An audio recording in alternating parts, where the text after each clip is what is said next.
Welcome back to our mini-series on meditation for beginners. Last week we already looked at how the impurities of the mind can present us with different hindrances when we come to meditate. But this week we're going to look at the interrelationship between meditation and our aim in life to see how we can more easily manage our time in order to have time to meditate in our lives. Did you ever feel that life is passing you by at an alarming pace? Well, we start off young in life. We grow up to go to primary school, and then to secondary school, and then we go to university and we get ourselves a degree. And with a nice degree we can get a nice job. And when we have a nice job, we can get a nice wife. And before long we have our own children. And then we find ourselves getting older. And then eventually the doctor comes to visit us more frequently, and then they put you in a wooden box. Some people wonder if there really isn't something more to life than all of this. And if we're not careful, it's as if life is living us instead of us living our own lives. Instead of achieving the things which we really wanted to do in our lives, sometimes we may find by the end of our life that we haven't done more of the things that have really mattered to us. In fact, each day is made up of 24 hours. But how much of that time do we spend asleep? For some people it's 5 hours, maybe 6 hours. For some people as much as maybe 10 hours a day. But on average it's about 8 hours. And how much of our time do we spend working or studying? Again, we tend to put in about an 8-hour day. If we're studying, it's about 8 hours, and that's not counting the overtime we may do. So already of the 24 hours in our day, that's 16 of our hours, our precious time, which has been used up with things which have not really been of any great importance to us.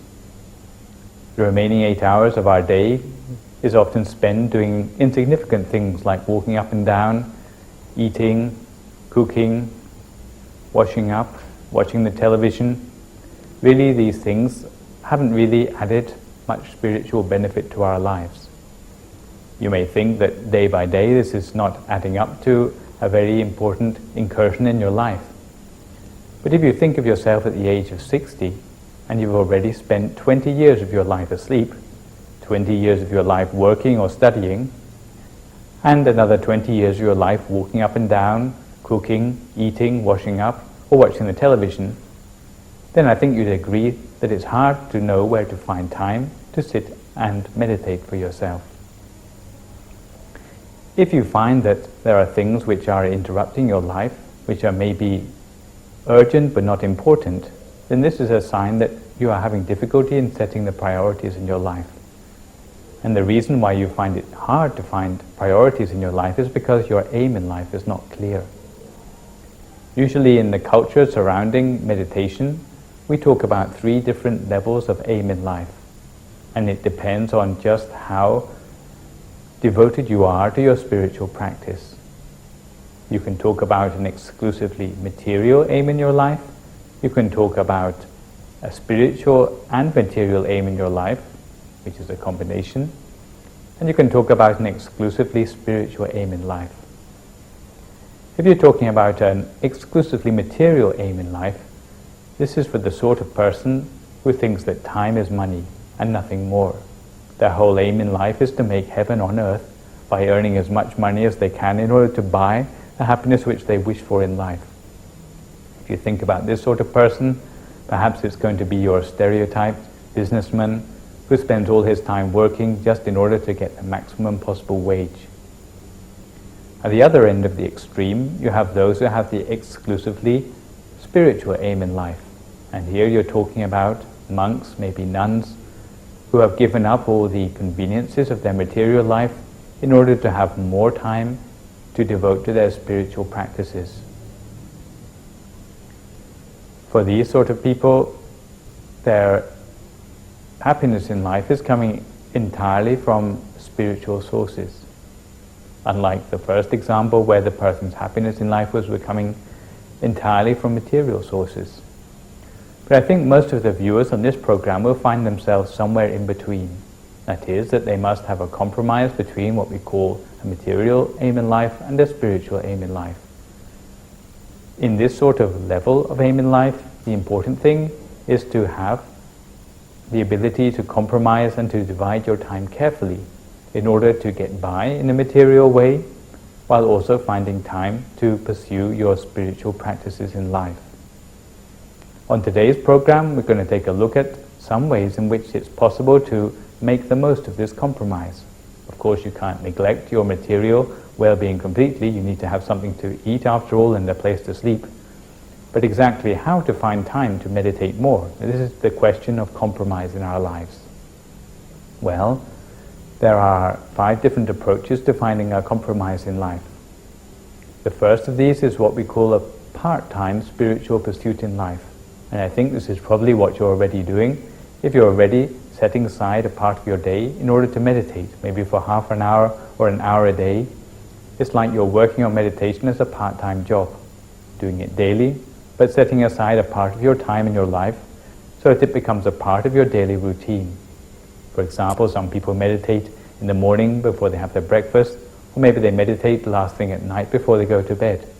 But if it's a regular part of their daily routine, then again it's becoming part of their part-time pursuit of a spiritual practice. This is one way of meeting the compromise in life concerning our limited time. Some people work far too hard even to find time to meditate on a daily basis. Some people come home from work and they're so tired that they cannot even sit up to watch the television, let alone sit for meditation. And in such a case, sometimes it's necessary, instead of pursuing our spiritual practice on a daily basis, is to set aside chunks of our time, perhaps a part of the year or a part of our career time, in order to pursue what we call a sabbatical pursuit of a spiritual aim in life. This is rather like the university professors who must do research in order to have something new to teach their students now and then. If you just work and work and work, then you have nothing new to teach your students. In the same way with meditation, if you work and nothing else, then you have no new inspirations to bring back to your work. So sometimes it's good to take a certain length of time off from your work in order to replenish your spiritual batteries. For students, and especially good opportunity is the time which is known as a year out, which you can sometimes take between secondary school and university, or sometimes at the end of your university studies before you start your career. Sometimes you can take a whole year out to travel and to do spiritual pursuits. This is a very good opportunity for those who may not have such a lot of time on their hands later in life. Or for those who are in old age, perhaps this is a time when you can go into spiritual pursuits in more depth than before. Also, in some countries it's possible to take a career break where they keep your job for you and allow you to go abroad to study something or to do spiritual research. This is also a good opportunity to take if you're someone who is interested in meditation. So apart from part-time pursuit and sabbatical pursuit, what other choices do we have available to us for those who want to pursue spiritual pursuits hand in hand with a material pursuit? Well, some people have to work very hard. So hard perhaps that they don't have the time to stop and meditate very much. If this is the case, then one possible solution is to choose the sort of work you do to be work which is actually spiritually rewarding in itself. Of course, there are many sorts of work which you can choose in life. You can be a banker, you can be an accountant, and sometimes you don't see the smiles on the faces of the people who you've helped by your work. This is in contrast to work like being a nurse or a social worker, whereby your actions you can really see the joy and the satisfaction which you bring to others by the work you are doing. Sometimes if you're a person who is involved with spiritual pursuits in life, it is useful to choose a career path where you can get some job satisfaction from seeing the good you're doing for the world. This can leave you tired at the end of the day, but it leaves you tired while at the same time feeling that you've contributed something worthwhile to society.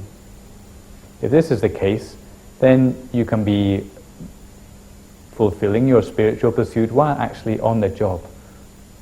Sometimes these sort of work is not as well paid as being an accountant or a bank manager, for example, but on the inside it's more spiritually replenishing than simply having a higher wage. So if that's the sort of compromise which you are aiming for in life, then this may be a way of keeping up your spiritual batteries even though you may have to work hard in life. A fourth way to find more time for yourself in order to pursue your spiritual practices is by simplifying your ties in life.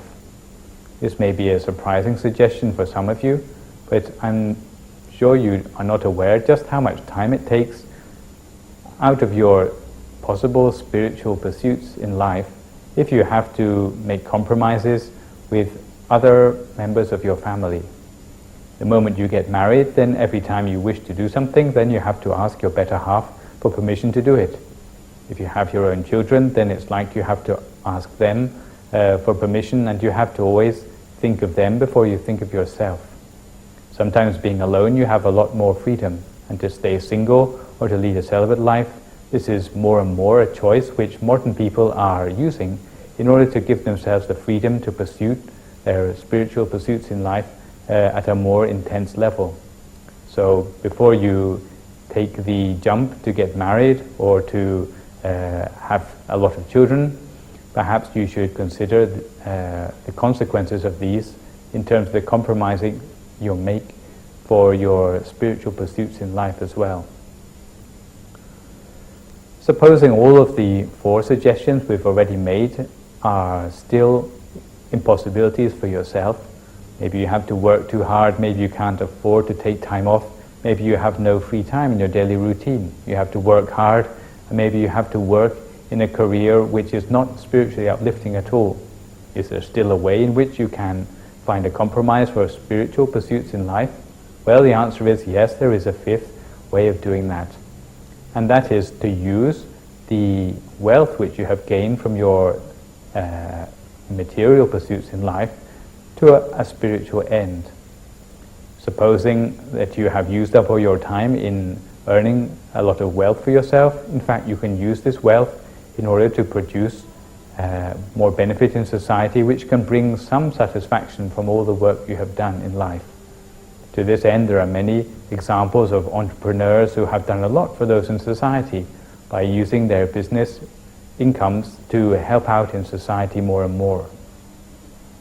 You can do this in many ways, simple ways or in complex ways, not just simply giving to charity, but helping to bring maybe even your parents more happiness in life by giving them gifts as a token of your gratitude for all they've done for you since you've been a person who is unable to fend for themselves in life.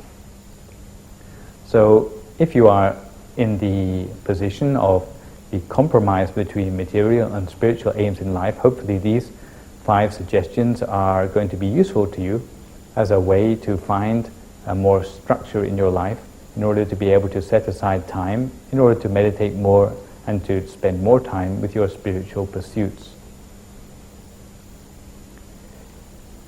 In the words of a young meditator in Thailand, sometimes we don't think hard enough about our own lives.